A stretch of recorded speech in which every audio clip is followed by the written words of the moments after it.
আজকে টিকিট দিছি কয়জনের হাত জাগান? জান্নাতের টিকিট পাইছেন কে কে? হাত জাগান, তরুণরা হাত জাগাও।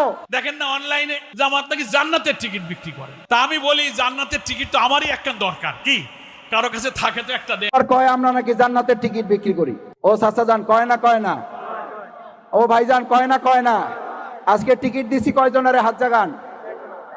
জান্নাতের টিকিট পাইছেন কে কে? হাত জাগান, তরুণরা হাত জাগাও। এই অপপ্রচার যারা করবে তাদের জবাব তোমরা দিতে পারবে সবাই।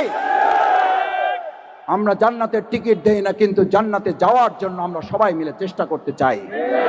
কারণ আমরা মা বোনদেরকে বলেছি, ভাইদেরকেও বলি, জামাত ইসলামী কখনো জান্নাতের টিকিট বিক্রি করে না। আমরা কি করি? মহান আল্লাহ তাআলা দুনিয়ার মানুষকে কোন পথে গেলে মানুষ জাহান্নামের আগুন থেকে বাঁচবে, কোন পথে গেলে জান্নাতের পথ